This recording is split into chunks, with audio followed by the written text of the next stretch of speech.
أعوذ بالله من الشيطان الرجيم. بسم الله الرحمن الرحيم.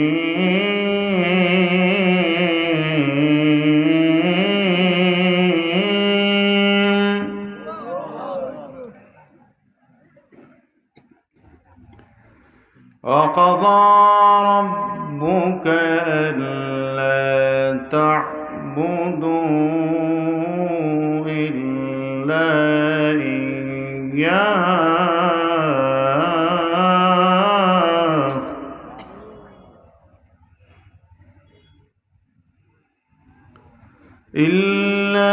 إياه وبالوالدين إحسانا.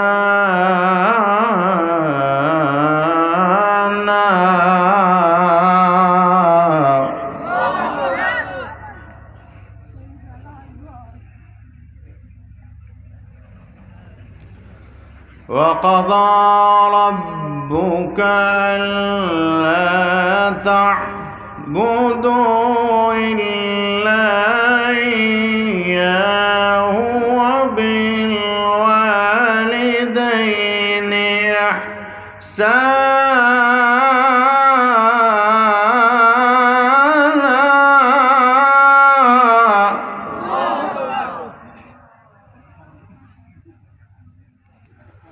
إما يبلغن عندك الكبر أحدهما أو كلاهما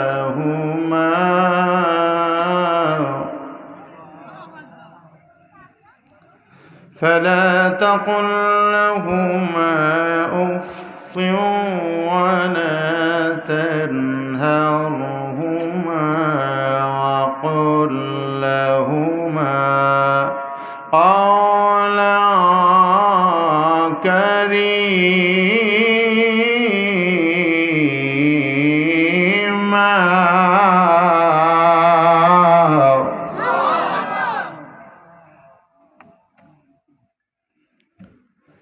واخفض لهما جناح الذل من الرحمة وقل رب ارحمهما كما ربياني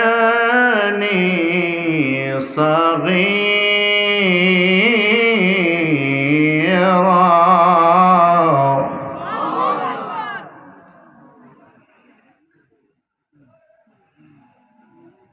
وقل رب ارحمهما كما ربياني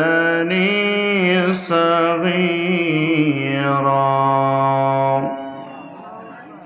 সারা দুনিয়ার মুসলমানরা যদি ঐক্যবদ্ধ হয়ে বাতিলের বিরুদ্ধে মোকাবেলায় লিপ্ত হতে পারত, আর মুসলমান রাষ্ট্রপ্রধানরা যদি ইসলামের পক্ষে মুসলিমদের পক্ষে কথা বলতো, তাহলে ফিলিস্তিনের ভূখণ্ডে উড়ে এসে চড়ে বসে ইহুদি জাতি মুসলমানদের উপর মাস্তানি করার সুযোগ পেত না। এজন্য আমাদের ঈমানকে তৈরি করা দরকার। দুনিয়ার পরিস্থিতি যেরকম হচ্ছে, মনে হচ্ছে যেন অল্প সময়ের মধ্যে ইমাম মাহদী আলাইহিস সালাম চলে আসবে, ঈসা আলাইহিস সালাতু ওয়াস সালাম আসবে, আর আমরা সেদিন অপেক্ষা করব। ঈসা আলাইহিস সালাম নিজের হাতে যখন দাজ্জালকে হত্যা করবে, সারা দুনিয়ার জমিনে একটাই পতাকা উত্তীর্ণ হবে, সেটা হবে ইসলামের পতাকা, কালিমার পতাকা, কোরআনের পতাকা। ঠিক কিনা বলুন? সেই পতাকার জন্য রাজি আছি না নাই? কারা কারা জিহাদ তুলে দেখায়? লিল্লাহি তাকবীর, নারে তাকবীর, নারে রিসালাত, নারে রিসালাত। আল্লাহ তুমি আমাদের সকলের ঈমানকে মজবুত করো, বলো না আমিন। আর একটু জোরে বলো না আমিন। আমরা যদি আল্লাহর পবিত্র নামের আওয়াজ দিতে পারি, অন্তত মুমিন মুসলমানের হৃদয়ে কিছুটা হলেও দাগ কাটবে যে মুসলমানের দুর্দিনে আমরা মুসলমানের পক্ষে থাকার একটি প্রতিজ্ঞা করছি। এটা দেখছেন কে? আল্লাহ। আমরা থাকি বা না থাকি, আজকের এই চিত্র আল্লাহর দরবারে ক্যামেরা হয়ে থাকবে, রেকর্ড হয়ে থাকবে। কথা বলুন ঠিক কিনা? এই জন্য আল্লাহ পাক যেন বাতিলের বিরুদ্ধে, জালেমদের বিরুদ্ধে ইসলামের পক্ষে আমাদেরকে কাজ করার তৌফিক দেন, বলুন আমিন। কোরআন কারীম থেকে আলোচনা শুনবো ইনশাআল্লাহ। নিরপেক্ষ মন নিয়ে কোরআন এবং সুন্নাহ থেকে আলোচনা করতে চাই। আল্লাহ পাক যেন কোরআনের কিছু কথা আমাদের হৃদয়ঙ্গম করে দেয়, সকলে বলুন আমিন। এ কোরআন হচ্ছে পৃথিবীর সবচেয়ে শ্রেষ্ঠ কালাম। কোরআনে কারীম আল্লাহ তাআলা যত বিধান দিয়েছেন, সারা পৃথিবীর সবচেয়ে শ্রেষ্ঠ বিধান। আল্লাহর বিধানের বাহিরে পৃথিবীতে আর কোনো মানব রচিত বিধান আল্লাহর কোরআনের সমকক্ষ হতে পারে না। আল্লাহ রাব্বুল আলামিন বলেন, ও পৃথিবীর মানুষেরা, ও পৃথিবীর ঈমানদারেরা, তোমাদের হেদায়েতের জন্য, কল্যাণের জন্য আমি আল্লাহ তাআলা কোরআনে কারীম পাঠায় দিলাম, তোমাদের হেদায়েতের জন্য, কল্যাণের জন্য। এই কোরআনে আমি আল্লাহ তাআলা যত বিধান তোমাদের জন্য দান করে দিলাম, সব বিধানে তোমাদের জন্য কল্যাণ আর বরকত রয়েছে। জোরে কোন সুবহানাল্লাহ। এই দুনিয়ার জমিনে যত মানব রচিত ধর্ম আছে, যত মানব রচিত বিধান আছে, সব বিধান একদিন শেষ হয়ে যাবে, সব বিধান একদিন ধ্বংস হয়ে যাবে। কিন্তু আল্লাহ তাআলা যে কালামের বিধান দিয়েছেন, দুনিয়া ধ্বংস হবে কিন্তু আল্লাহর কালামের ধ্বংস হবে না। বরং এই কোরআনকে যারা ধ্বংস করতে আসবে তাদেরকে আল্লাহ তাআলা এমন ভাবে ধ্বংস করবেন, ওরা পালাবার রাস্তা খুঁজে পাবে না, পালাবার রাস্তা খুঁজে পাবে না। পৃথিবীর কোনো জায়গায় তাদের জন্য আশ্রয় কেন্দ্র মিলবে না, ঠিক কিনা? এই জন্য আল্লাহ তাআলা কোরআনে পাকে বলেছেন, সাবধান, আমার কোরআনের সঙ্গে তোমরা টক্কর দিতে যেও না, আমার সাথে তোমরা চ্যালেঞ্জ করতে যেও না। দুনিয়ার সব জায়গায় বেয়াদবি করা যায়, কিন্তু আল্লাহর সাথে, কোরআনের সাথে বেয়াদবি করা যায় না।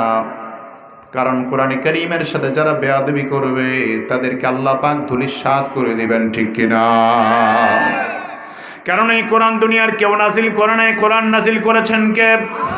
আসতে বলবেন না, সবাই বলেন কে? ওই আল্লাহ তাআলা কোরআনে পাকে বলেন, তানজিলুল কিতাবি মিনাল্লাহিল আজিজিল হাকীম।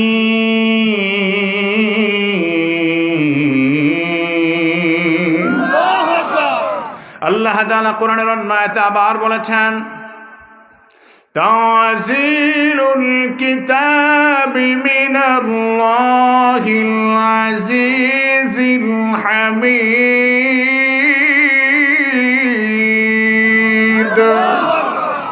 আল্লাহ রাব্বুল আলামিন বলেন, দুনিয়ার মানুষেরা, পৃথিবীর ঈমানদারেরা, আমি আল্লাহ তাআলা কোরআনে কারীম নাজিল করে দিলাম, এমন এক মহাপরাক্রমশালী আল্লাহর পক্ষ থেকে এসেছে, যিনি প্রশংসিত, যিনি সবচাইতে বিজ্ঞানময়, যার জ্ঞানের সাথে তুলনা দুনিয়ার আর কারো হতে পারে না। আল্লাহ তাআলার চাইতে শ্রেষ্ঠ জ্ঞানী আর কেউ দুনিয়াতে নাই। আল্লাহ তাআলা এর জন্য কোরআন দিয়েছেন, কোরআনে কারীম আল্লাহ বিধান দিয়েছেন। ও মুসলমান, দুনিয়ার যত তন্ত্রমন্ত্র পাওয়া যায়, যদি মানুষ দুনিয়ার তন্ত্রমন্ত্র থেকে ফিরে আসতে পারে, আল্লাহর কোরআন সামনে নিয়ে বলে যায়, মুসলমান, সারা দুনিয়ার জমিনে কোথাও শান্তি থাকবে না, কোথাও শান্তি থাকবে না, সারা দুনিয়াতে শান্তি প্রতিষ্ঠিত হবে, ঠিক কিনা? সমাধান চাও যদি জীবনে মরণে, ফিরে যাও খুঁজে নাও, চোখ রাখো কোরআনে। সমাধান চাও যদি জীবনে মরণে, ফিরে যাও খুঁজে নাও, চোখ রাখো কোরআনে। সমাধান চাও যদি জীবনে মরণে, ফিরে যাও খুঁজে নাও, চোখ রাখো কোরআনে। ঠিক কিনা বলুন? আল্লাহ রাব্বুল আলামিনের জন্য বলেন, কোরআন এমন কালাম, যেই কালাম আল্লাহ তাআলা মানুষের জন্য এমন সুন্দর সুন্দর বিধান আল্লাহ দিয়েছেন। আল্লাহ তাআলা কোরআনে কারীমে অসংখ্য আয়াত দিয়েছেন, অসংখ্য বর্ণনা আল্লাহ দিয়েছেন। কোরআনে কারীমে আল্লাহ তাআলা মানুষের সুন্দর জীবন পরিচালনার জন্য সুন্দর সুন্দর বিধান আল্লাহ দিয়েছেন। সেই অসংখ্য বিধানের মধ্যে আল্লাহ তাআলা সূরাতুল আসুরা বনী ইসরাঈলের 23 এবং 24 নম্বর আয়াতে রব্বুল আলামিন পৃথিবীর মানুষের জন্য চমৎকারভাবে দুটি বিধান আল্লাহ দিয়েছেন। আল্লাহ তাআলা বড় চমৎকার ভাবে সূরা বনী ইসরাঈলের 23 নম্বর আয়াতে বলেছেন, وَقَضَى رَبُّكَ أَلَّا تَعْبُدُوا إِلَّا إِيَّاهُ وَبِالْوَالِدَيْنِ إِحْسَانًا জোরে বলুন আল্লাহু আকবার। আল্লাহ বলেন وَقَضَى رَبُّكَ أَلَّا تَعْبُدُوا إِلَّا إِيَّاهُ। হে নবী মুহাম্মদ সাল্লাল্লাহু আলাইহি ওয়াসাল্লাম, আপনার রবের সিদ্ধান্ত, আপনার রবের ফয়সালা, আপনার রবের বিচার করেন একমাত্র শ্রেষ্ঠ মালিক কে? আল্লাহর চাইতে শ্রেষ্ঠ বিচারপতি আর হতে পারে? আল্লাহ তাআলার জন্য কোরআনে পাকের সূরা 3 বড় সুন্দর করে আল্লাহ বলেছেন, আলাইসাল্লাহু বিআহকামিল হাকিমিন।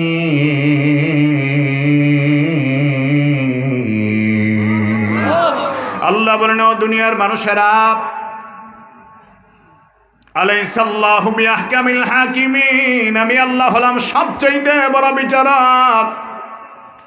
আমার চাইতে বড় বিচারক আসমানেও কেউ নাই, জমিনেও কেউ নাই, কিয়ামতের ময়দানেও আমার চাইতে বড় বিচারক আর কেউ হবে না। আল্লাহ তাআলা এমন বিচারক আমার মালিক আল্লাহ।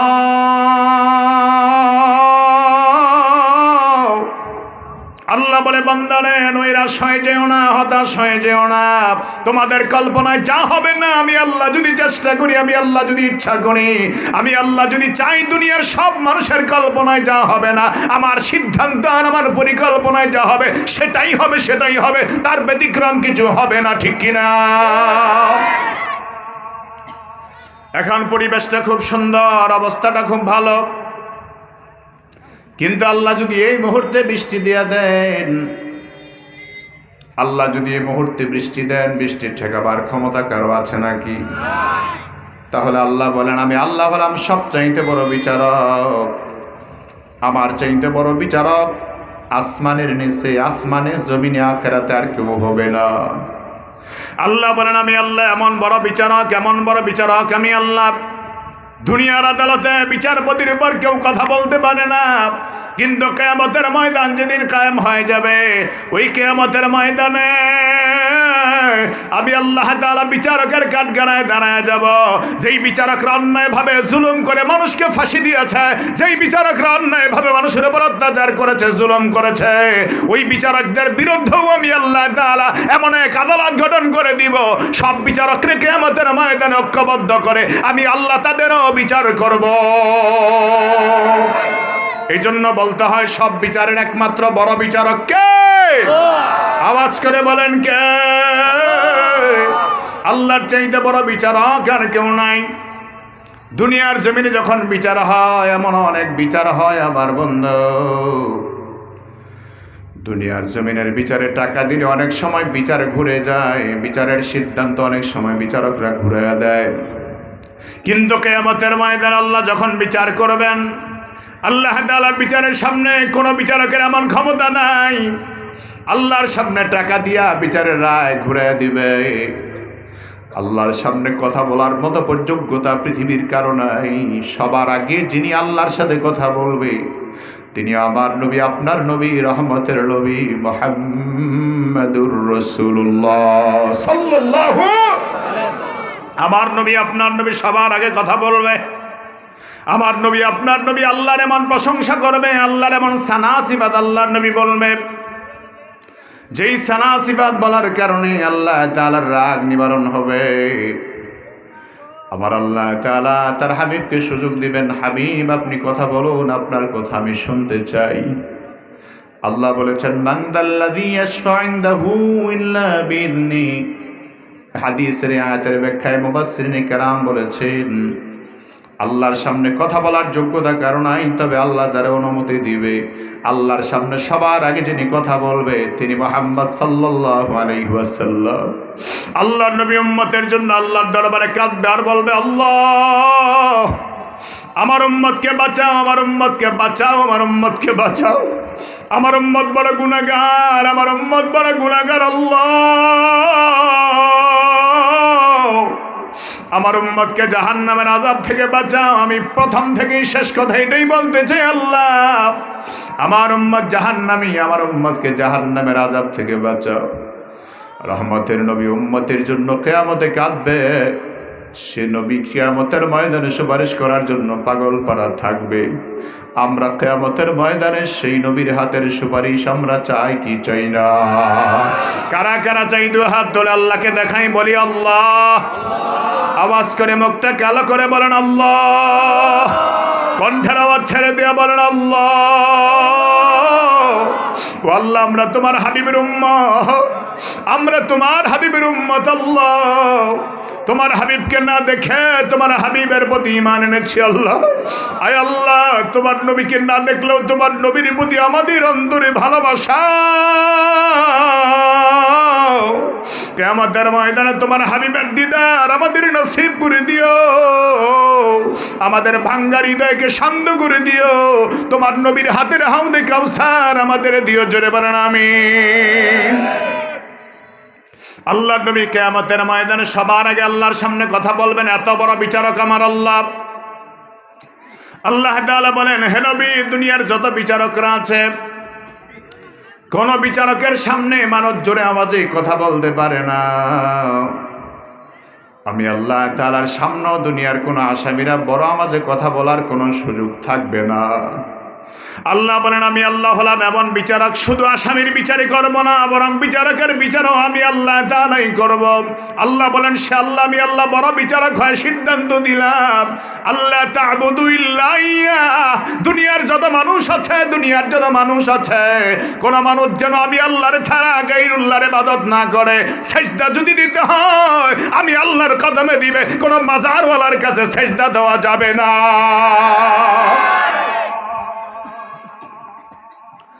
সেজদা যদি দিতে হয় মুসলমান আল্লাহর দরবারে দেওয়া লাগবে, আল্লাহর কুদরতি কদমে দেওয়া লাগবে, কোন পীর সাহেবের পায়ে সেজদা দেওয়া যাবে না। এখন বাংলাদেশে অনেক মুসলমান আছে ঈমান নিয়ে বাজারে যায়, কিন্তু আসার সময় ঈমানটা ছেড়ে আসে, ঈমানটা চলে যায়। বলে হুজুর কেমনে যায়? ভালো করে বুঝবেন বন্ধু, আমরা মাজারে যেতে নিষেধ করি না। আল্লাহওয়ালার মাজার যদি আপনি দেখেন, আল্লাহওয়ালার মাজারের সামনে দাঁড়ায় দাঁড়ায় আপনি দোয়া পড়বেন, আল্লাহওয়ালার মাজারের সামনে দাঁড়াবেন, জিয়ারত করবেন, এটা সৌভাগ্যের ব্যাপার। কিন্তু মাজারওয়ালা যিনি আছেন শাহজালাল শাহপরান রহমাতুল্লাহ আলাইহি, আপনাদের পাশে ভারাল্লার জমিনে শাহজালাল রহমাতুল্লাহ আলাইহির দুইজন অনুসারী আছেন, ওনাদের দুইজন সাথী আছেন। একজন হলো শাহ ইসমাঈল রহমাতুল্লাহ আর একজন হলো শাহ নুরউদ্দিন রহমাতুল্লাহ আলাইহি। ওনাদের মাজারে যদি আপনি যান, তাহলে মাজারের পাশে দাঁড়ায়া দাঁড়ায়া তাদের জন্য আপনি আল্লাহর দরবারে তাদের জন্য দোয়া করবেন, আপনার জন্য দোয়া করবেন। দাঁড়ায়া দাঁড়ায়া সূরা ফাতিহা পড়বেন, সূরা ইখলাস পড়বেন, সূরা তাকাসুর পড়বেন, তাতে কোনো অসুবিধা নাই। কিন্তু যদি আপনি মুসলমান আল্লাহর সেজদা না দিয়া বলেন এই মাজারওয়ালার সেজদা দেই, আর যদি আপনি বলেন এই বাজারওয়ালার সেজদা দিলেই আমার ইবাদত কবুল হবে, আমার মনের আশা পূরণ হবে, আমার নিয়ত পূরণ হবে, তাহলে বন্দোবস্ত হবে ঈমান নিয়ে মাজারে গেছিলেন, কিন্তু আসার সময় আপনার ঈমানটা নষ্ট হয়ে গেছে, তওবা করে আবার কালিমা পড়ে মুসলমান হওয়া লাগবে, ঠিক কিনা? তার মানে সেজদা যদি দিতে হয় একজনকে দেওয়া লাগবে। তিনি কে? আস্তে বলবেন না, জোরে বলেন, তিনি কে? আল্লাহ ছাড়া আর কারো কদমে সেজদা দেওয়া যাবে না, আল্লাহ ছাড়া কারো সামনে মাথা নত করা যাবে না। মাথা যদি নত করতে হয় একমাত্র রহমতের নবী যার সামনে মাথা নত করেছেন, ওই আল্লাহর সামনেই মাথা নত করতে হবে, ঠিক কিনা? মুসলমানের জন্য আপনি আল্লাহর কাছে দোয়া করুন, আল্লাহ তোমার বান্দা যে আমল করে করে তোমার কাছে এত বেশি প্রিয় হয়েছে, আল্লাহ আমাকেও তুমি তৌফিক দাও, আমি এর জন্য আমল করে করে তোমার বান্দার মতো তোমার কাছে প্রিয় হতে পারি। আল্লাহর দরবারের জন্য চাইবেন। আল্লাহ বলেন, আল্লাহ তা'বুদু ইল্লা ইয়্যা, আমি আল্লাহ ছাড়া কারো ইবাদত করা যাবে না, কারো ইবাদত করা যাবে না, কারো ইবাদত করা যাবে না। আমার ভাইয়েরা, কালিমায় আমরা পড়ি লা ইলাহা, বলেন লা ইলাহা ইল্লাল্লাহু মুহাম্মাদুর রাসূলুল্লাহ। কালিমায় বলি আল্লাহ, লা ইলাহা ইল্লাল্লাহ, তুমি ছাড়া আমাদের কোনো ইলাহ নাই, তুমি ছাড়া আমাদের কোনো মালিক নাই, তুমি ছাড়া আমাদের কোনো রব নাই। মুহাম্মাদুর রাসূলুল্লাহ, মুহাম্মদ সাল্লাল্লাহু আলাইহি সাল্লাম আয় আল্লাহ তোমার রাসূল, এই সাক্ষী আপনি প্রদান করলেন, তাহলে বোঝা গেল আপনি আল্লাহর ইবাদতের স্কুলে ভর্তি হলেন, মাদ্রাসায় ভর্তি হয়ে গেলেন। আল্লাহর ইবাদতের জন্য যখন ভর্তি হয়ে গেলেন, তাহলে আল্লাহর হুকুম মানা আপনার জন্য দরকার আছে না নাই? যদি আপনি আল্লাহর হুকুম না মানেন, তাহলে বন্ধু স্কুলে যেমন অনিয়ম করলে আপনাকে একটা সময় রাখবে না, একটা সময় যখন নাকি আপনাকে নাম কেটে দিবে, স্কুল থেকে বের করে দিবে, তাহলে একটা সময় আপনার এমন হয়ে যাবে আল্লাহর বিধিনিষেধ যদি আপনি না মানেন, তাহলে আল্লাহর খাঁটি গোলামও আপনি হতে পারবেন না। এই জন্য খাঁটি গোলাম হতে হলে আমার মালিকের ইবাদত করো, মালিকের ইবাদত করো, আল্লাহর ইবাদত করো। আল্লাহ বলেছেন, আল্লাহ তা'বুদু ইল্লা ইয়্যা, আমার ইবাদত ছাড়া আর কারো ইবাদত করা যাবে না, আমার গোলামি ছাড়া আর কারো গোলামি করা যাবে না, আমি আল্লাহকে ডাকা ছাড়া আমি আল্লাহর জায়গায় আর কাউকে ডাকা যাবে না। আমার বন্ধু, আমরা দেখতে পাই দুনিয়ার জমিনে যত বাতিল ফেরেকা আছে, যত বেঈমান নাফরমানরা আছে, আল্লাহকে বাদ দিয়া যারা গায়রুল্লাহর ইবাদত করে, আল্লাহকে বাদ দিয়া যারা গায়রুল্লাহর পূজা করে, ওরা দেখি এমন সময় হয় অনেক দিন পর্যন্ত মূর্তির সামনে মাথাটা ঠেকা দেয়, অনেক দিন পর্যন্ত কান্নাকাটি করার পরে অবস্থাটা এমন হয়ে যায়, শেষ পর্যন্ত আমাদের বাংলাদেশের ঢাকার শহরে বুড়িগঙ্গা নদীর মধ্যে নিয়ে মাওলারে ফালায়া দেয়। আমি শুধু বুঝাবার জন্য বলছি, আপনি যাকে আল্লাহ বলে স্বীকার করলেন, তাকে আপনি মারতে পারলেন, পানিতে চুবাতে পারলেন, তো সে আপনার আল্লাহ হয় কেমনি? আসতে বলবেন না, জোরে বলেন ঠিক কিনা? সুস্থ বিবেকে প্রশ্ন করলাম, সে আপনার আল্লাহ হয় কিভাবে?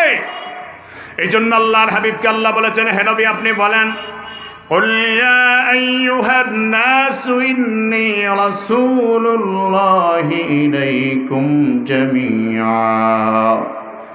ও দুনিয়ার সব ঈমানদারেরা, ও দুনিয়ার বিশ্বাসীরা, দুনিয়ার মানুষেরা, আমার আল্লাহ তাআলা আমি নবীকে তোমাদের সবার জন্য রাসূল করে পাঠিয়ে দিয়েছেন, আর আমাকে আল্লাহ হুকুম দিয়েছেন, ইউহা ইলাইয়া আন্নামা ইলাহুকুম ইলাহু ওয়াহিদ।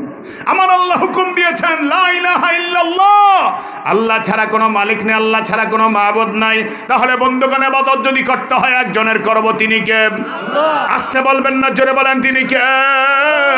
ওই মালিকের ইবাদত যদি আপনি করতে পারেন, মালিককে যদি আপনি চিনতে পারেন, গভীর রজনীতে সবাই যখন ঘুমায়া যায়, সবাই যখন ঘুমে বিভোর হয়ে যায়, আপনি যদি তাহাজ্জুদের যায় নামাজটা নিয়ে, তাহাজ্জুদের মুসল্লা নিয়ে নামাজ আদায় করার জন্য যদি আপনি যায় নামাজে দাঁড়ায়া যান, যায় নামাজে যদি আপনি বসে পড়েন, তাহাজ্জুদের নামাজের সেজদায় যদি আপনি চোখের পানি ছেড়ে দেন, নামাজের পরে নিজের জীবনের গুনাহের কথা স্মরণ করে যদি আল্লাহর দরবারে কাঁদেন, আপনার জীবনের যত গুনাহ আছে সব গুনাহ ক্ষমা করার জন্য আমার আল্লাহ প্রস্তুত রয়েছে। আল্লাহ বলে, বান্দা তুমি যত গুনাহ করো সব গুনাহ ক্ষমা করার মালিক আমি আল্লাহ, আমি আল্লাহ, আমি আল্লাহ। বিচলিত হয়ে যেও না গোলাম, বিচলিত হয়ে যেও না, নৈরাশ হয়ে যেও না, আমার রহমতের দুয়ার থেকে ফিরে যেও না, বরং বান্দা আমার রহমতের দুয়ারে আসো, আমার রহমতের দুয়ারে দাঁড়ায় দাঁড়ায় আমি আল্লাহ দরবারে মাপ চাও। আমি আল্লাহ তোমারে ক্ষমা করার জন্য প্রস্তুত আছি, তুমি আমার দরবারে ক্ষমা চাও। তাহলে বন্ধু, বোঝা গেল দুনিয়ার জীবনে আল্লাহ তাআলা যত হুকুম দিয়েছেন, তার মধ্যে প্রথম হুকুমটা আল্লাহ তাআলা সব জায়গায় দিয়েছেন, সেটা হলো আল্লাহ বলেছেন আল্লাহ ছাড়া আর কারো ইবাদত করা যাবে না, কারো গোলামি করা যাবে না। তারপর আল্লাহ তাআলা নবীদের শানে অনেক আয়াত দিয়েছেন, নবীর প্রশংসা করেছেন, নবীজির হুকুম মানার জন্য, নবীজিকে অনুসরণ করার জন্য আল্লাহ আয়াত দিয়েছেন। এইভাবে আল্লাহ তাআলা ইসলামের অনেক বিধিবিধানের আয়াত দিয়েছেন। কিন্তু এই আয়াত আল্লাহ তাআলা 2 নম্বর যে বিষয়টি আমার আপনার জন্য আল্লাহ তাআলা বলেছেন, সেটা হলো وبالوالدين إحسانا ও দুনিয়ার মানুষেরা, ও দুনিয়ার ইমানদারেরা, وبالوالدين إحسانا তোমরা তোমাদের রব আল্লাহর ইবাদতের পরে তোমরা যার অনুসন্ধানে চেষ্টা করবা, যাদের খেদমতের জন্য চেষ্টা করবা, যাদের প্রতি তোমরা অনুগ্রহ করার জন্য চেষ্টা করবা, তারা হলো ওয়াবিল ওয়ালিদাইনি ইহসানা, তারা হলো তোমার মা, তারা হলো তোমার বাবা, তোমার মা তোমার বাবা, তোমার মা তোমার বাবা। বাবার প্রতি ইহসান করো, মায়ের প্রতি ইহসান করো। আমার বন্ধুগণ, আল্লাহ বলেন মার প্রতি ইহসান করো, বাবার প্রতি ইহসান করো। হযরত আব্দুল্লাহ ইবনে আব্বাস রাদিয়াল্লাহু তাআলা হাদিসে পাকে বর্ণনা করেছেন, ইন্নী লা আ'লামু আমালান আকরাবু ইলাল্লাহি মিন বিররিল ওয়ালিদাইন। দুনিয়ার জমিনে যত নেক আমল আছে, সবচাইতে বড় নেক আমল যেটা আল্লাহর দরবারে বেশি কাছাকাছি পৌঁছায় দেয়, সেই নেক আমলের ব্যাপারে হযরত আব্দুল্লাহ ইবনে আব্বাস রাদিয়াল্লাহু তাআলা বলেন, সেই নেক আমল হলো মা বাবার খেদমত, মা বাবার খেদমত, মা বাবার খেদমত। সেই নেক আমল হলো মা বাবার খেদমত। এখন আজকের সমাজে অনেক ছেলেরা বাবার খেদমত করতে চায় না, আছে না নাই? আসতে বলবেন না, জোরে বলেন আছে না নাই? অনেক ছেলেরা বিদেশে যায় বাবার টাকা দিয়া। অনেক সমাজে অনেক ছেলেরা এমন আছে ব্যবসা দেয় বাবার টাকা দিয়া, বিদেশে যায় বাবার টাকা দিয়া। ওই বাবার টাকা দিয়া বিদেশ যাওয়ার পরে কয়েক মাস টাকা দেওয়ার পরে আস্তে আস্তে বিবাহ করে যায়। আর বিবাহ করার কারণে দেখা যায় অনেক সময় বউয়ের পুরাপুরি হক আদায় করার পরেও অ্যাকাউন্টটা বউয়ের নামে করায়া সমস্ত টাকা পয়সাগুলি বউয়ের অ্যাকাউন্টে পাঠায়া দেয়। নতুন বউ বিয়ে করে বিদেশ গেছে, মহাব্বত বেশি, ভালোবাসা বেশি, সব অ্যাকাউন্টের টাকা, সব টাকা বউয়ের অ্যাকাউন্টে পাঠায়া দিল। আর সব টাকা বউয়ের অ্যাকাউন্টে পাঠাবার কারণে ব্যাপারটা এমন হয়ে গেল, 2 বছর 3 বছর 5 বছর বিদেশ করার পরে যখন দেশে ফিরে আসবে, দেশে ফিরে আসার কথা বলতেই ম্যাডামের মেজাজ গরম হয়ে গেল। কয়েকদিন পরে দেখে দেশে আসার পরে ম্যাডামও নাই, টাকাও নাই, ঘরের মধ্যে কোনো লোকও নাই। তার মানে বাবার নামে অ্যাকাউন্ট না করে বাবা মারে ঠকিয়েছে। আল্লাহ কয়, তুই তোর যেমন বাবা মারে ঠকাইনি, আমি আল্লাহ তোরে বউ ঠকায় দিলাম, তোর টাকাও নষ্ট করে দিলাম, ঠিক কিনা?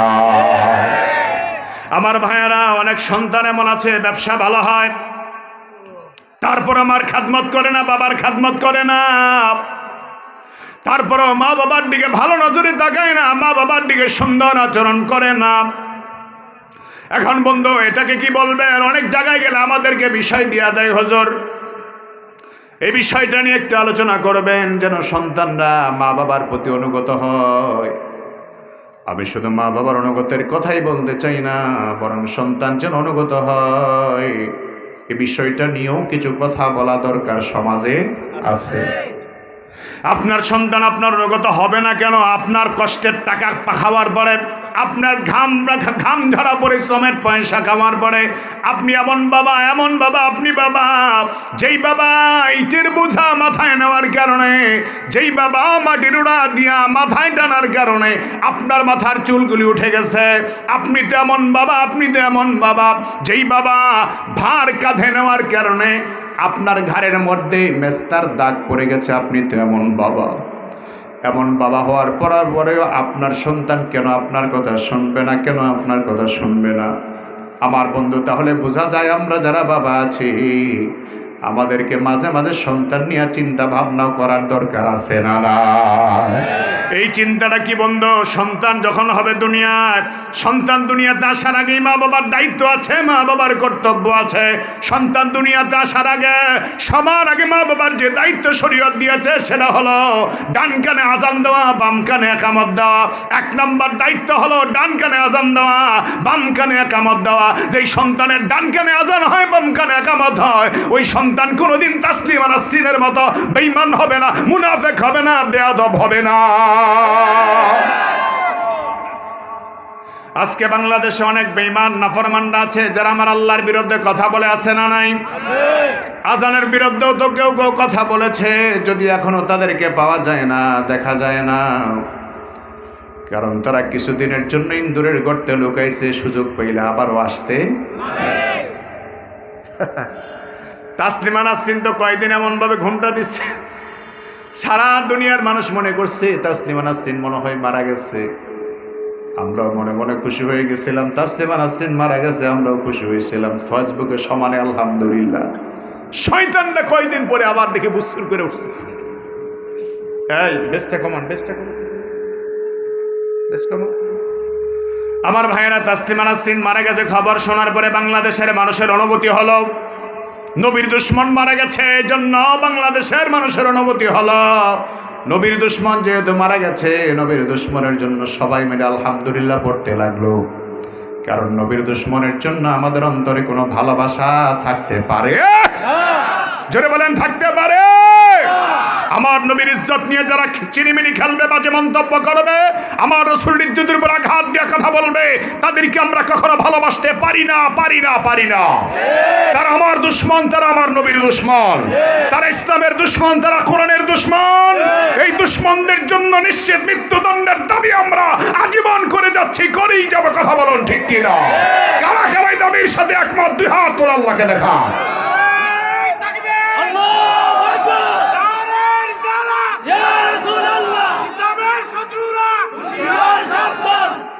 আমার ভাইয়েরা বেজার হচ্ছেন, রাগ করতেছেন নাকি?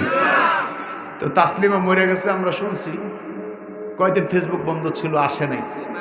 একটু করতেছে কোনো ব্যাপার কি ভাই? ও ব্যালেন্সটা ঠিক করতে পারতেছে একটু। আচ্ছা আচ্ছা ভাই, একটু সবর করেন ভাই, পরিবেশটা নষ্ট করবেন না।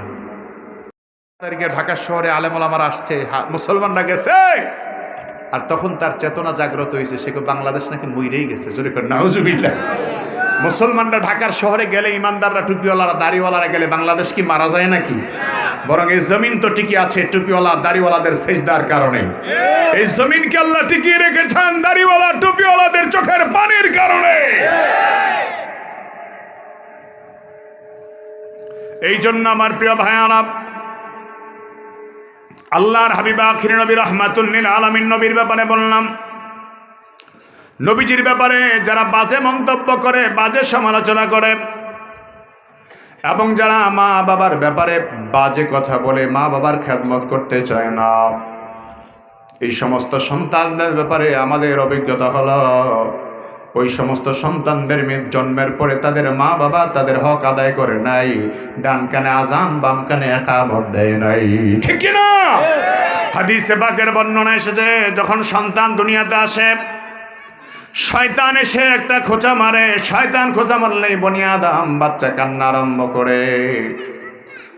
যখন নাকি বাচ্চা কাঁদে আর বাচ্চার অভিভাবকরা বলে আজান দাও, ডান কানে আজান হয়ে গেলে বাম কানে আজান হয়ে গেলে বাচ্চার কান্নাটা অটোমেটিক বন্ধ হয়ে যায়, কারণ শয়তান দূরে চলে যায় আর বাচ্চার দেমাগে ঢুকে যায়, আমি হিন্দুর ঘরে জন্ম নেই না, আমি মুশরিকের ঘরে জন্ম নেই না, আমি মুসলমানের ঘরে জন্ম নিয়েছি। এই চিন্তা ভাবনা মাথায় নিয়ে সন্তানকে ডান কানে আজান বাম কানে ইকামত দেওয়ার দরকার আছে না নাই? তারপর রাসূল বলেছেন, ডান কানে আজান বাম কানে ইকামত দেওয়ার পরে এই সন্তান যখন আস্তে আস্তে সময় যাবে, সন্তানকে বড় সুন্দর করে তাহনিক করার জন্য আল্লাহর হাবিব তাকিদ করেছেন বাচ্চারে প্রথম খাবারটা কোনো বুজুর্গ ব্যক্তির হাত দিয়ে দেওয়ার জন্য। কারণ কোনো বুজুর্গ ব্যক্তির হাত দিয়ে যদি বাচ্চার প্রথম খাবার দেওয়া হয়, ওই বুজুর্গ যদি দোয়া পড়ে বাচ্চার জন্য দোয়া করে, এই দোয়াটার কারণে আল্লাহ তারে মাফ করবে, তাকে আল্লাহওয়ালা বানাবে। কারণ আল্লাহর হাবিব রহমতের নবী একজন সাহাবীর তাহনিক করেছেন, হযরত আব্দুল্লাহ ইবনে আব্বাস রাদিয়াল্লাহু তাআলা আনহু। আল্লাহ নবী তাহনিক করার পরে বলেছেন, আল্লাহুম্মা ফাক্কিহু ফিদ্দীন ওয়া আল্লিমহু তাওয়িল। আয় আল্লাহ, আপনি আব্দুল্লাহ ইবনে আব্বাসকে বড় ফকিহ বানায়া দেন, বড় আবেদ বানায়া দেন, কোরআনের বড় ব্যাখ্যাকার বানায়া দেন। নবীজি দোয়া করতে দেরি হয়েছে, নবীর দোয়া কবুল হতে দেরি হয় না। আল্লাহ তাআলা রাইসুল মুফাসসিরিন হযরত আব্দুল্লাহ ইবনে আব্বাসকে বানিয়ে দিয়েছে। এই জন্য বুজুর্গ ব্যক্তির মাধ্যমে প্রথম খাবার দেওয়া বন্ধ, তারপরে বাচ্চার ডান কানে আজান বাম কানে ইকামতের পরে বুজুর্গ ব্যক্তির মাধ্যমে তাহনিক করানো, সেটা মধু হোক অথবা অন্য কোনো জিনিস হোক, ভালো কোনো মিষ্টি জাতীয় দ্রব্য সামান্য করে তার মুখের মধ্যে তুলে দেওয়া। তারপরে বন্ধু, বাচ্চা যখন আস্তে আস্তে দিন যেতে থাকবে, সপ্তম দিন যখন হয়ে যাবে, এই বাচ্চার জন্য সুন্নত পদ্ধতি হলো বাচ্চার নাভি কাটবে, বাচ্চার চুল কাটবে, বাচ্চার নখগুলি কাটবে, সমানভাবে ওজন দেয়া সামান্য টাকা পয়সা রূপা অথবা স্বর্ণ সদকা করে দেওয়া, এটাও একটা সুন্নত। তবে এটা যদি না পারেন তাহলে সামান্য টাকা পয়সাগুলি সদকা করে দিবেন। তারপরে বাচ্চার সদকা করার পরে 7ম দিনে আপনি বাচ্চার সুন্দর একটা নাম নির্বাচন করবেন। আর বাচ্চার সুন্দর নাম নির্বাচন করার সাথে সাথে বাচ্চার জন্য যদি সম্ভব হয়, ছেলে হলে 2টা বকরি দিয়ে আকিকা করবেন, মেয়ে হলে 1টা বকরি দিয়ে আকিকা করবেন। তবে সব বাবার সামর্থ্য একরকম নয়। যদি 2টা বকরি দিয়ে আকিকা করা সম্ভব না হয়, ছেলের জন্য 1টা হলেও দিবেন। তবে যে বছর হয়েছে ওই বছর যদি দিতে না পারেন, যখন তৌফিক হয় তখন দিবেন। তারপরেও যদি সম্ভব না হয়, যার আকিকা সে নিজেও করতে পারবে, বড় হয়ে গেলে মা বাবা তাকে বলে দিবে, আমার অর্থ সামর্থ্য ভালো ছিল না, তোমার আকিকাটা করতে পারি নাই, পাইলে সুযোগ পাইলে করে নিও। এইভাবে সন্তানকে আস্তে আস্তে বড় করবে। আমার বন্ধুগণ, সন্তানের নাম রাখবে, সন্তানের সুন্দর নাম নির্বাচন করবে। সন্তানের সুন্দর নামের ব্যাপারে রাসূল বলেছেন, সন্তানের সুন্দর নাম হলো আব্দুল্লাহ, সন্তানের সুন্দর নাম হলো আব্দুর রহমান। কিন্তু আমার দেশে যেই সকল নাম রাখে, মাঝে মাঝে আমরা তো হাসি হাসি, শয়তানও মাঝে মাঝে হাসে। সন্তানের নাম রাখে আশা, পাশা, সাগর, নদী, এরকম নাম আছে না নাই? এই ধরনের বাজে নাম রাখার কোনো দরকার নাই। আমার ভাইয়েরা, নবীজি যে সকল নাম পছন্দ করতেন, সাহাবায়ে কেরামদের নামের সাথে নাম মিলে আপনি নাম রাখার জন্য চেষ্টা করবেন। তারপরে বন্ধু, বাচ্চা যখন বড় হবে, বাচ্চা কথা বলতে শেখার সময় তার জবান দিয়ে আল্লাহর পবিত্র নামের শিক্ষা দিবেন। তারপরে বাচ্চা যখন বড় হবে, বাচ্চার খতনা করবেন, সুন্নতে খতনা। সুন্নতে খতনার পরে বাচ্চাকে আদব শিক্ষা দিবেন। রাহমাতুল লিল আলামিন নবী জন্য বলেছেন, মান ওয়ালিদা লাহু ওয়ালাদুন ফালইউহসিন ইসমাহু ওয়া আদাবা। যাদের সন্তান হবে তারা যেন সন্তানের সুন্দর নাম রাখে, সুন্দর নাম রাখে এবং ভালো আদব যেন শিক্ষা দেয়। যদি তারপরে ওয়াইফাইদা বালাগা ফালিউযাব্বিহু, সন্তান যখন বালেগ হয়ে যায়, উপযুক্ত হয়ে যায়, সন্তানের জন্য বিবাহের ব্যবস্থা করবে। যদি সন্তান উপযুক্ত হওয়ার পরে বিবাহের ব্যবস্থা না করে, সামর্থ্য থাকার পরেও বিবাহ না দেয়, আর সন্তান পাপ করলেই পাপের জন্য মা বাবা কিছুটা হলেও দায়ী হয়ে যায়। এজন্য আমার যুবক ভাইয়েরা যারা আছেন এখনো বিয়ে করতে পারেন না, আপনাদের জন্য ঔষধ হলো আপনারা বিবাহ করার জন্য চেষ্টা করবেন। কারণ বিবাহ করার পরে বউয়ের খাওয়া দাওয়ার বিষয়টা মা বাবার উপরে না, বউয়ের খাওয়া দাওয়ার বিষয়টা আপনি নিজেই ব্যবহার করতে হবে। এই জন্য আপনি উপার্জনের চেষ্টা করুন, আর মা বাবাও যেন আপনার বিবাহের প্রতি গুরুত্ব দেয়। তাহলে সমাজে জিনা, ব্যভিচার, অশ্লীলতা, বেহায়াপনা কমে যাবে। ঠিক কিনা বলে? এই জন্য আমার প্রিয় ভাইয়ারা, রাহমাতুল লিল আলামিন নবী বলেছেন, সন্তানকে সুন্দর আদব শিক্ষা দাও। এই আদব শিক্ষা দেওয়ার জন্য আল্লাহর প্রিয় একজন গোলাম, আল্লাহর প্রিয় গোলাম লোকমান হাকিমের নাম আপনারা শুনেছেন।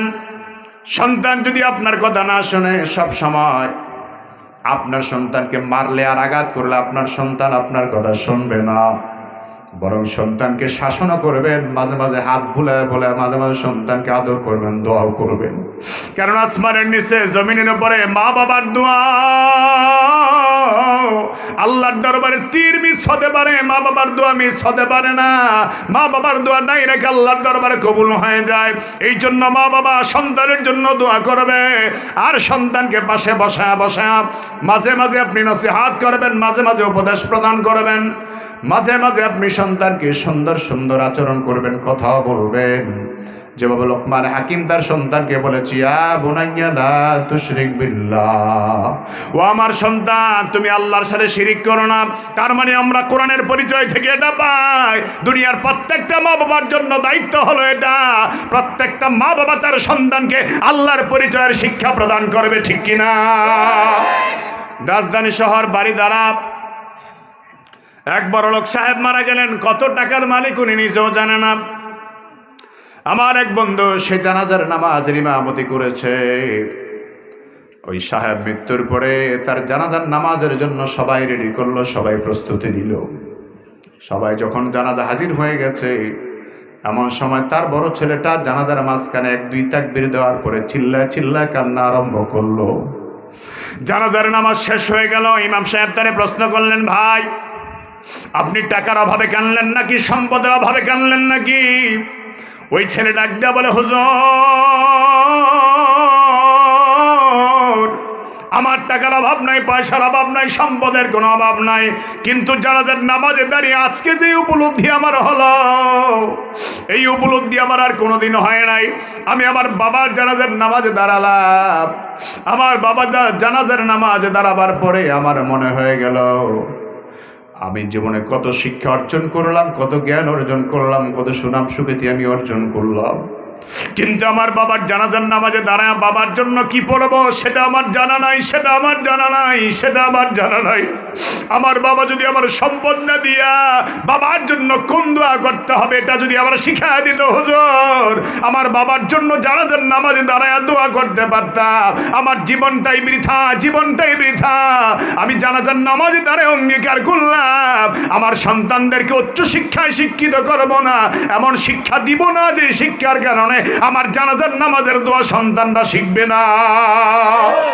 এই জন্য আমার প্রিয় ভাইয়ারা, আপনিও মারা যাবেন, আমিও মারা যাব, আমিও কবরে যাব, আপনিও কবরে যাবেন। আবার আপনার সন্তানগুলি কেমন বানায়া যাবেন যেন আপনার জন্য চোখের পানি ছেড়ে ছেড়ে আল্লাহর দরবারে কাঁদতে পারে, আল্লাহর দরবারে যেন দোয়া করতে পারে। আমি আর ভাইয়েরা, যে বাবা তার সন্তানকে আল্লাহর শিক্ষা দিবে, আল্লাহর পরিচয় দিবে, ওই সন্তান কোনোদিন মা বাবার সাথে বেয়াদবি আচরণ করবে না। জরিপে দেখা গেছে, গবেষণায় দেখা গেছে, শতকরা অধিকাংশ সন্তান যারা মা বাবার সাথে অনুগত আচরণ করে তারা নামাজি, তারা কোরআন পড়নেওয়ালা। নামাজি কোরআন পড়নেওয়ালা সন্তান কোনোদিন মা বাবাকে ধমক দিতে পারে না, ঠিক কিনা? যুবক ভাইয়েরা আমার, মা বাবাকে ধমক দিবেন কেন? কারণ মা বাবার ব্যাপার আল্লাহ বলেছেন ওয়াবিল ওয়ালিদাইনি ইহসানা, তোমরা মা বাবার সাথে আচরণ ভালো করো, তোমরা মা বাবার সাথে আচরণ ভালো করো। দুনিয়ার জমিনে আপনি যত আচরণ করবেন সবচাইতে ভালো আচরণ আপনি মার জন্য করবেন, আপনি বাবার জন্য করবেন।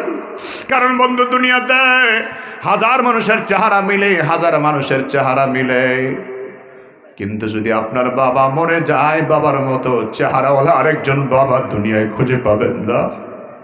যদি আপনার মা মারা যায়, আপনার মায়ের মতো মা আপনি আর খুঁজে পাবেন না।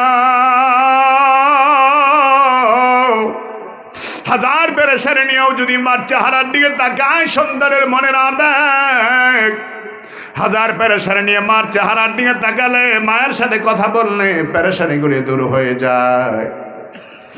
বাবাকে আব্বা বলে ডাকলে কলিজায় যে শান্তি পাওয়া যায়, সেটা কোনোদিন অন্য মানুষকে ডাকলে শান্তি আসবে না। আল্লাহ বলেছে বান্দারে, এজন্য সাবধান, তোমাকে আমি আল্লাহ হুকুম দিলাম ওয়াবিল ওয়ালিদাইনি ইহসানা, তোমার মার সাথে ভালো আচরণ করো। কেন করো বাপ?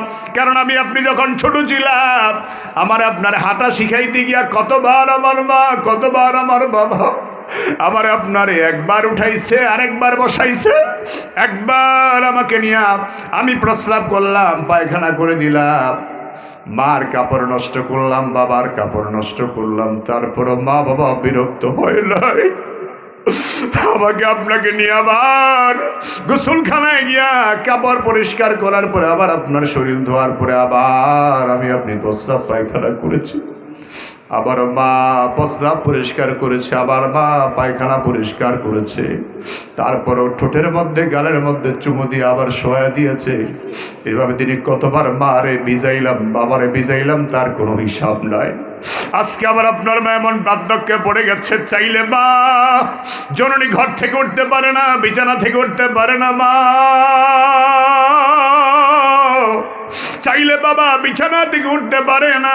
বাবা, ওই বাবা যখন আজকে আপনাকে ডাকে, আর আপনি যদি বাবার ডাকে সাড়া না দেন, আপনি যদি বাবার ডাকে সামনের দিকে না যান, তাহলে বাবা এমন কষ্ট পায়, মনে মনে স্মৃতির পাতায় আসে, কিরে বাবা তোর তো আমি ধরে ধরে বড় করাইছি, কিরে বাবা তোর তো আমি ধরে ধরে মানুষ বানাবার জন্য, বড় মানুষ বানাবার জন্য, যোগ্য করার জন্য চেষ্টা করেছি। এই জন্য আল্লাহ বলেছেন মার খেদমতটা কখন করবা, বাবার খেদমতটা কখন করবা। আল্লাহ বলেছেন ইম্মা ইয়াবলুগান্না ইনদাকাল কিবারা আহাদুহুমা আও কিলাহুমা ফালা তাকুল লাহুমা উফফিন ওয়ালা তানহারহুমা ওয়া কুল লাহুমা কাওলান কারীমা। আল্লাহ বলেন মা বাবার খেদমত কখন করবে? মা বাবা যখন বার্ধক্যে উপনীত হয়ে যাবে, মা অথবা বাবা অথবা মা বাবা দুইজন, আল্লাহ বলেছেন ফালা তাকুল লাহুমা উফ, তাদেরকে ধমক দিয়া কথা বলবে না, তারা যেন শব্দের আচরণ না পায়, তার মানে এমন কষ্ট না পায় তারা শব্দ বলতে বাধ্য হয়, এমন আচরণ তুমি করবে না। আল্লাহ বলেছেন ওয়ালা তানহারহুমা, তাদেরকে ধমক দিয়ে কথা বলবে না, ওয়াকুল লাহুমা কওলান কারীমা, আর তাদের জন্য নরম নরম সুন্দর সুন্দর ভাষায় তাদের সাথে কথা বলবা। আমার বন্ধুগণের জন্য আল্লাহর হাবিব বলেছেন, ও দুনিয়ার উম্মতেরা শোনো, হজে যাওয়ার জন্য মানুষ পাগল পারা হয়, হজে যাওয়ার জন্য পাগল হয়। যদি মা অসুস্থ থাকে, বাবা যদি অসুস্থ থাকে, খেদমত করার জন্য যদি কেউ না থাকে, এবছর তুমি হজে না গিয়া ওই মার খেদমত করো, বাবার খেদমত করো, কারণ বাইতুল্লাহ দেখলে যত সওয়াব হবে, মা বাবার চেহারা দেখলেও তত সওয়াব আল্লাহ দান করে দিবে। তার মানে তোমার মা যদি অসুস্থ থাকে, খেদমতের কেউ নাই, হজ ফরজ হয়েছে, হজও তোমার যাওয়া লাগবে। শরীয়ত বলেছে, ফকায়ে কেরাম আমাকে আপনাকে বলেছে, তাহলে মা বাবার খেদমত করা দরকার। হজ এবছর না করে পরের বছর আপনি হজের নিয়ত করতে হবে। তার মানে বন্ধু, মা বাবা যদি থাকে, ওই মা বাবার খেদমতকে তো প্রাধান্য দেওয়া হয়েছে। হাদিসে পাকের বর্ণনায় পাওয়া যায়, একজন সাহাবী এসে বলেন, নবীজি আমি জিহাদের ময়দানে যেতে চাই, ইসলামের প্রয়োজনে জিহাদ করার দরকার আছে না নাই? আসতে বলবেন না, আছে না নাই? ঘুম আসতেছে নাকি আপনাদের? আলোচনা চলবে কি চলবে না? আসতে বলবেন না, জোরে বলেন চলবে কি চলবে না? কতক্ষণ চলবে? আরে কয় কি সারা রাত? নারে তাকবীর! কারা কারা শুনতে রাজি? দু হাত তুলে দেখান, নারে তাকবীর! মাশাআল্লাহ। আমার প্রিয় ভাইয়েরা, আর বেশি সময় নয়। মাশাআল্লাহ, যে রাস্তা ফাড়ি দিয়ে আসছে, মাজা কোমর এমনি ব্যথা, আরো ব্যথা বেড়ে গেছে, গাড়ির অবস্থাও খারাপ, যাত্রীরা সফর সঙ্গী যারা আছে ওনাদেরও খুব কষ্ট হচ্ছে। তারপরে ইনশাআল্লাহ আল্লাহ যতক্ষণ চালানোর তৌফিক দেয়, বলেন আমিন। আমিন। তারপরও নেকামলের নিয়ত করলে সওয়াব আছে না নেই? যারা সারা রাত ওয়াজ শুনেছেন, ওয়াজ শোনার নিয়ত করেছেন, আশা করি ইনশাআল্লাহ আল্লাহ আপনাদেরকে বাহরম করবে না, দিনী আলোচনা শোনার, দিনী মজলিসে বসার সওয়াব আল্লাহ সারা রাত আপনাদেরকে দান করবে। আল্লাহ রাব্বুল আলামিনের জন্য বলেন, সাবধান ও দুনিয়ার সন্তানেরা, আল্লাহর হাবিব বলেছেন, তোমরা তোমাদের মা বাবার সাথে আচরণ খারাপ করবে না, বাবার সাথে আচরণ খারাপ করবে না।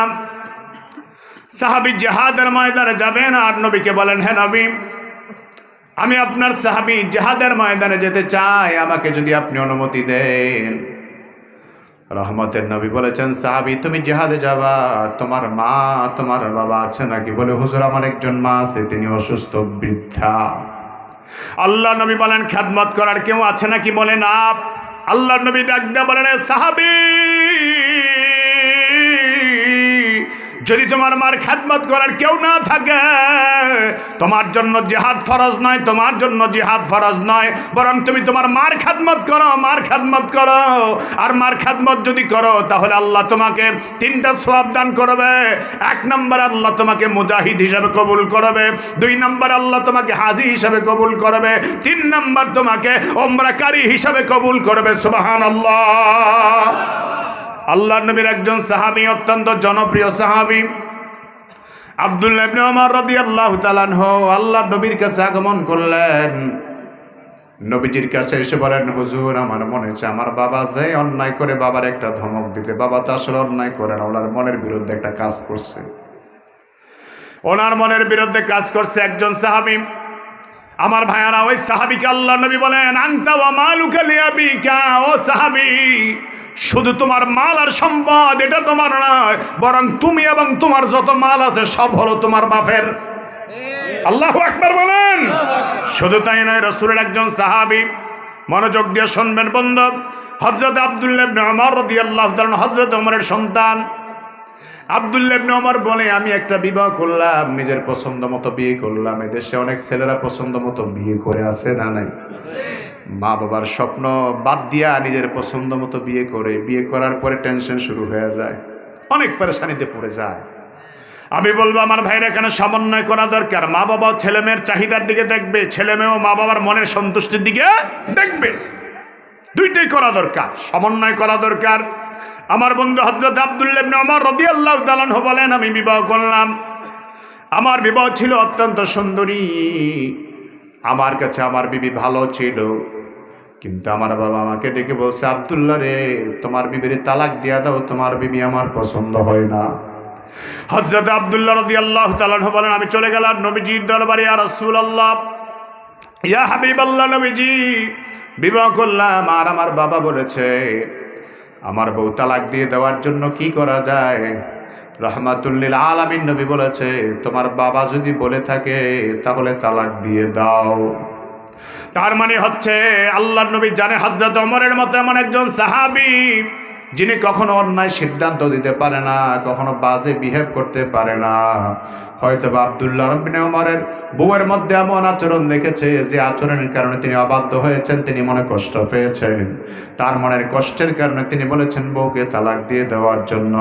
এই ঘটনা এই জন্য আল্লাহ হাদিসে পাকের বর্ণনার কথা, হযরত আব্দুল্লাহ বিন ওমর রাদিয়াল্লাহু তাআলা আনহু বাবা মায়ের সন্তুষ্টি অর্জন করার জন্য হযরত আব্দুল্লাহ বিন ওমর এমনভাবে বউকে তালাক দিয়েছেন, বউকে তালাক দিয়ে দিছে। আর বর্তমান সময় অনেক সন্তান দেখা যায় বাবার কথায় বউ তালাক দিবে দূরের কথা, বউয়ের কথায় মা বাবার তালাক দিয়া দেয়। জোরে বলুন ঠিক কিনা? চাহিদা মতো মা বাবা খাবার খাইতে চাইলেও দেয় না, এমন সন্তান আছে না নাই? আমার বন্ধু ভাই যদি 3 জন হয় অসুবিধা নাই, 10 দিন করে খাওয়াবেন। মাকে 10 দিন খাওয়াবেন, বড় ছেলে 5 দিন খাওয়াবে, ছোট ছেলেও 10 দিন খাওয়াবে, মেজো ছেলেও 10 দিন খাওয়াবে। কিন্তু আমার ভাইয়েরা, এই খাওয়া মানে এমন নয় মারে 10 দিন খাওয়ালেন, বাবারে 10 দিন আপনি খাওয়ালেন। এই মা বাবারা 10 দিন খাওয়াবার পরে আপনার মা আর আপনার ঘরে খেতে পারবে না, বিষয়টা এমন নয়। যদি এমন হয় তাহলে পরিস্থিতিটা কেমন হবে ভালো করে বুঝুন বন্ধু। ছোট ছেলের ঘরে খাবার, ছোট ছেলে সাধারণ খেতে খামারে কাজ করে, আর মেজু ছেলেটার ঘরে ভালো পাকশাক হয়েছে, ছেলেটা ভালো ইনকাম করে, ভালো কামাই করে। ওই মেজু ছেলের আপনজনেরা বউয়ের আত্মীয় স্বজন এসেছে, বউয়ের বাড়ি থেকে বউয়ের বাবা মা, তারপরে আপনজন এসেছে, ছেলেও সকালবেলা বাজার করেছে। এই বাজারটা মায়ের চোখে আসে না নাই? মা দেখছে ছেলে বাজার করছে, খাবার কিন্তু ছোট ছেলের ঘরে, কিন্তু ছোট ছেলের ঘরে খাবার ভালো না। সকালবেলা বউ গিয়া কয়, মা খাবার খেতে আসেন। মা কয়, আমার খিদা লাগে না। তার মানে মায়ের উদ্দেশ্য হলো ছোট ছেলের ঘরে খাবার ভালো না, আমার বড় ছেলে বাজার করে আনছে, যদি না বড় ছেলে মেজু ছেলে আমার একটু ডাক দেয়। এই চিন্তা ভাবনা মাথায় নিয়ে মা খায় না। দুপুরের সময় রান্না বান্না কমপ্লিট হয়ে গেল, আর দুপুরের সময় যখন রান্না বান্না কমপ্লিট হয়ে যায়, ভালো বাজার ভালো খাবার রান্না বান্না হলো।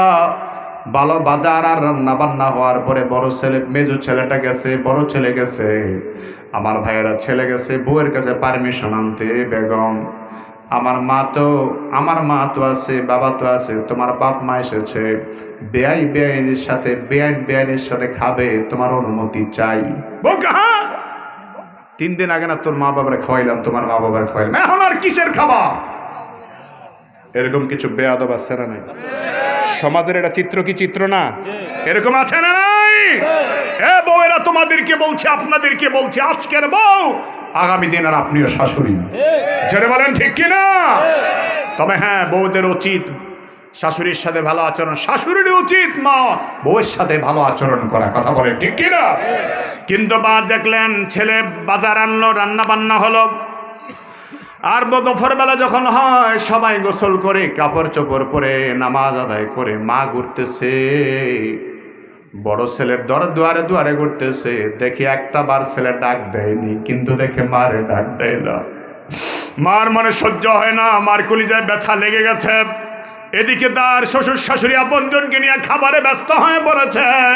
আমার ভাইয়ের এমনটা যেন না হয়, এমনটা যেন না হয়, বরং আপনি সন্তান আপনার মাকে ডেকে ডেকে বলবেন, মা গো, তোমাকে আমি 3 দিন খাওয়াই, তোমাকে আমি 10 দিন খাওয়াই, আপনাকে আমি 10 দিন খাওয়াই, এটা নিয়মের মধ্যে পড়েছে। তবে আমার ঘরের দরজা সবসময় আপনার জন্য উন্মুক্ত, আমার পাকের ঘরের দরজা আপনার জন্য উন্মুক্ত।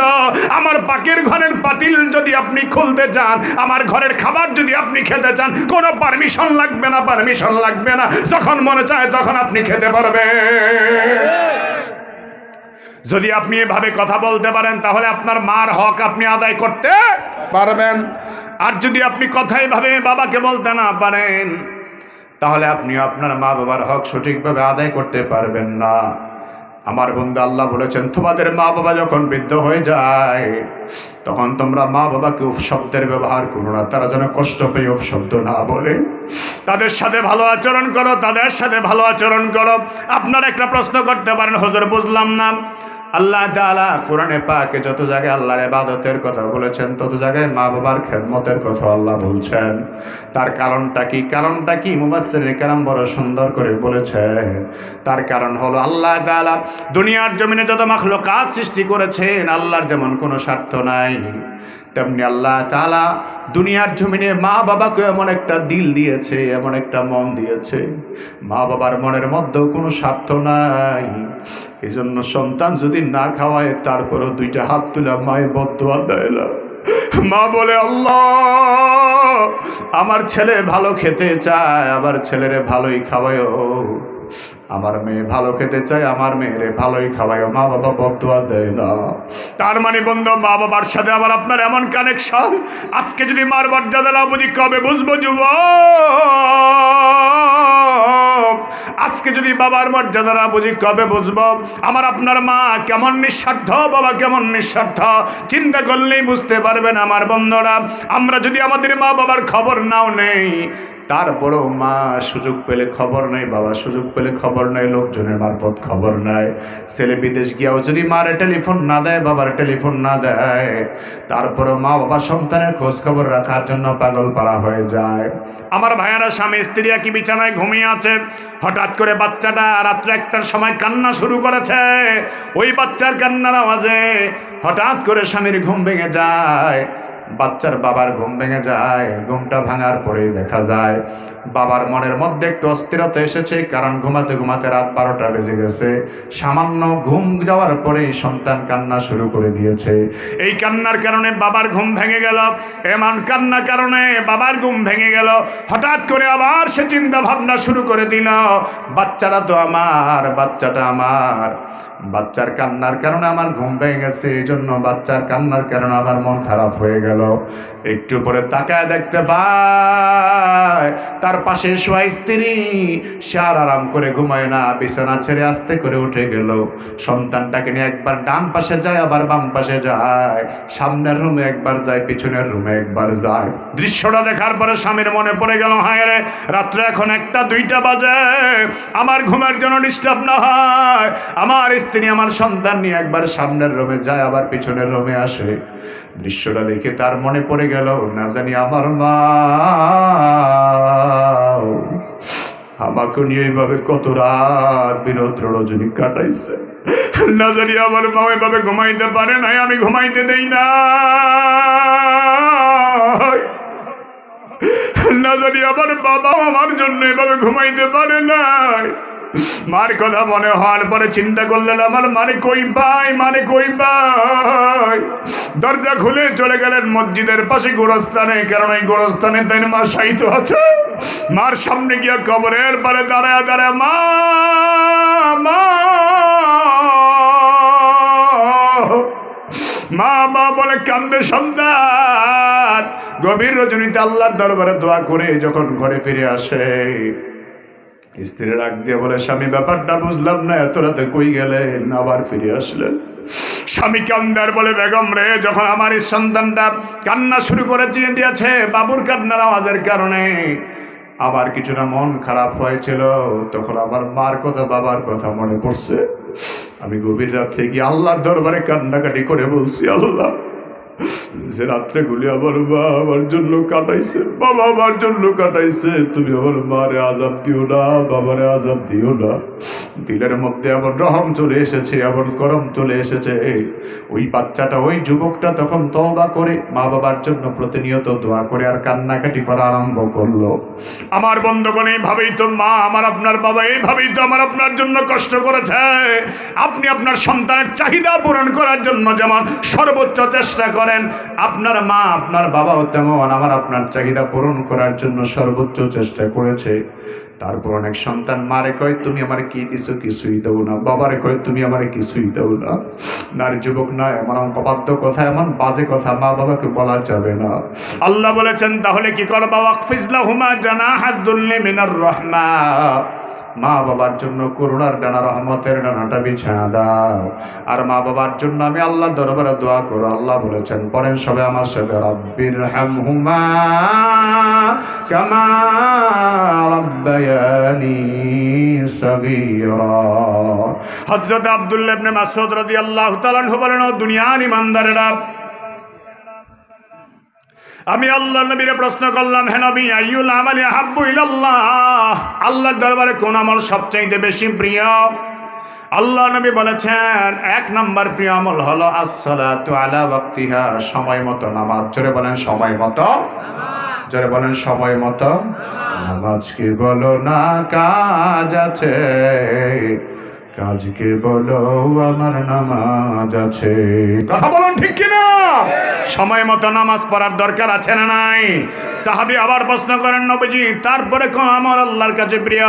নবীজি আমার ডেকে বললেন, তারপরে হলো মা বাবার খেদমত, মা বাবার খেদমত। সাহাবী আবার ডাক দিয়ে বলেন, নবীজি তারপরে কোন আমল প্রিয়? রাসূল বলেছেন, আল জিহাদু ফি সাবিলিল্লাহ, আল্লাহর পথে জিহাদ, আল্লাহর পথে জিহাদ। ইমাম বুখারী রাহমাতুল্লাহর নাম আপনারা শুনেছেন। ইমাম বুখারী রাহমাতুল্লাহ আলাইহি জন্মগ্রহণ করেছেন তিনি অন্ধভাবে। এই অন্ধভাবেই জন্মগ্রহণ করার পরে আল্লাহর নবী ইমাম বুখারী রাহমাতুল্লাহ আলাইহির মা আল্লাহর দরবারে এত দোয়া করেছেন, এত দোয়া করেছেন, এত দোয়া করেছেন। ইমাম বুখারীর মা কাঁদতে কাঁদতে আল্লাহরে বলেছে, আল্লাহ আমার ইমাম বুখারীর চোখ ভালো করে দাও, ভালো করে দাও। মায়ের দোয়ার বরকতে ইমাম বুখারীর চোখ ভালো হয়ে গেছে। এমন চোখের পাওয়ার হয়ে গেছে, এমন চোখের পাওয়ার হয়ে গেছে। ইমাম বুখারী রাহমাতুল্লাহ চাঁদের আলোর মধ্যে দেখে দেখে চাঁদের আলোতে কিতাব লিখতে পারতেন। সুবহানাল্লাহ। এই জন্য আমার যুবক ভাইয়েরা যারা আমরা আছি, আমরা আমাদের মার খেদমত করব, বাবার খেদমত করব। রাজি আছেন না নাই? কারা কারা যদি হাত তুলে দেখান নারে তাকবীর। আর কোনোদিন মারে কষ্ট দিব না, আর কোনোদিন বাবারে কষ্ট দিব না। যাদের মা কবরে চলে গেছে, বাবা কবরে চলে গেছে, আল্লাহ তুমি আমাদের আব্বা আম্মার কবরে আযাবগুলি মাফ করে দাও। জোরে বলেন আমিন, আর জোরে বলেন আমিন। সবাই পড়ুন আমার সাথে, রব্বির হামহুমা কামা রাব্বায়ানি সাগীরা।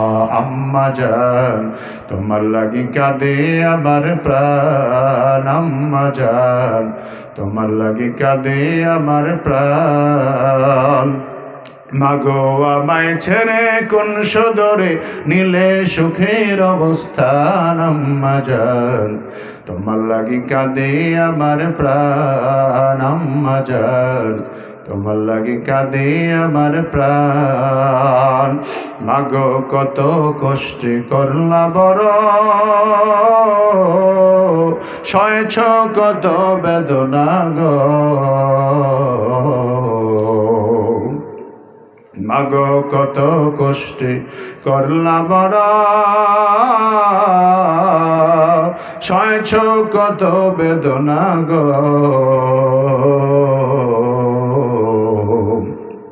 মাগো আমায় ছেড়ে চলে গেলে কোন ঠিকানায় রইলে পরে, মাগো আমায় ছেড়ে চলে গেলে কোন ঠিকানায় রইলা পরে।